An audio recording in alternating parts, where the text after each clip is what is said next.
Welcome back. Let's try this again and continue our focus on the infrastructure crisis in municipalities. Justin Ford is in Nelson Mandela Bay taking a look at the situation there. As you know, basic services like water and electricity have been something that many residents have complained about. In fact, day zero is fast approaching in Nelson Mandela Bay, Justin, isn't it? So what are officials saying about their efforts to try and deal with the issue of service delivery in Nelson Mandela Bay? Yeah, good evening again, Shahan. So officials, the DA, the official opposition in the Nelson Mandela Bay municipality is saying that there's just not enough communication. They are not being invited to communication efforts in order to address the various service delivery issues in the metro, whereby the Deputy Mayor shared her plans with us, saying they have a plan in place to ensure that day zero is avoided and that people are going to receive basic needs like electricity, having encouraged the fact that the criminal element is a big part of why there's no electricity. So those were just some of the things. We then visited Motherwell, where we spoke to a resident that was horribly upset about the fact that they are dealing with a blocked sewage situation where a water sanitation waste management truck is having to pump out that sewage all the time.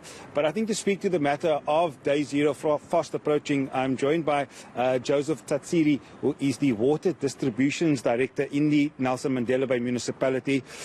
Joseph, I think to start, let's talk to the water levels and dam levels in the metro at the moment. Where are we at?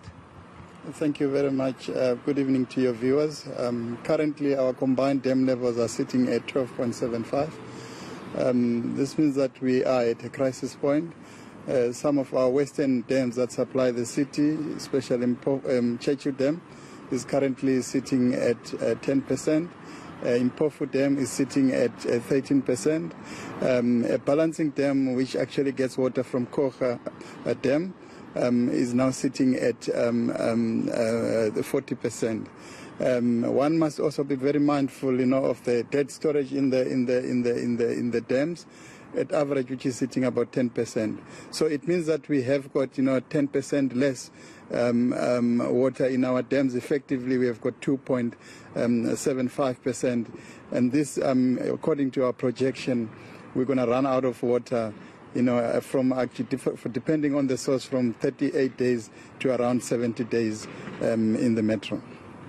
The other factor that needs to be considered is, as the water levels decrease, the quality of the water also decreases. That's also a big concern.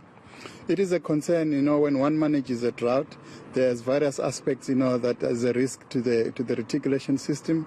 Rightfully said, quality is an issue. As the water gets lower and lower into the dam levels, it becomes difficult to treat. And again, one needs to actually then use quite a lot of chemicals, and it comes at cost. But again, we are experiencing intermittent supply in the city. It means that we're going to be using tanker services and using, rainwater tanks. And in the process, people have to collect water with buckets. And in that process, there is risk of contamination, and the quality is compromised. Earlier on, driving around, we noticed quite a few young individuals walking around with empty 5-litre bottles or least bottles to go and fill that up, notably go and purchase water. And hopefully that's something that can change as well. What is the plan to ensure that the metro does not run out of water? So I should mention that, currently the water footprint of the metro, and when I say footprint, I think this the water that we are consuming as a metro is sitting as an average of 280 megalitres on a daily basis. And the demand, there's production, the water that we get out of all the collective dams is currently sitting at 230. It means we've got a deficit, and that deficit is causing what we call intermittent supply in the reticulation system. Time and again, we are having suburbs which are running out of water for 1 day, 2 days, 3 days at most. And this means that, people are going to actually go and fetch water at designated points where we have got water trucks. But going forward, I think as part of our drought mitigation plan, we have got an emergency continuity plan in the event that suburbs have got water shortage or intermittent supply. We are designing water reticulation collection points, whereby we are actually going to encourage public to go and collect water for basic use from those. And we also have got a combination in there with rainwater tanks, which are in specific strategic areas where we're going to actually then encourage residents to go and pick up water for basic consumption. Lastly, and in short, the city of Cape Town had also experienced, near day zero conditions with regards to water. Was there consultation with them in terms of sort of what they had done in order to assist you in your process? Yes, yeah, we are in discussion with the City of Cape Town. We have had various, peer learning meetings with them, and I think one of our emergency continuity plan, they've also gone through the same planning which we are currently doing, and we continue to consult and learn from each other, as metros.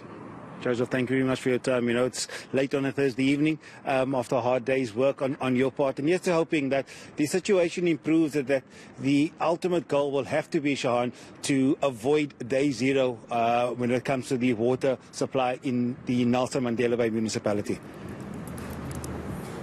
All right, we're going to leave it right there. Justin Ford following that story for us.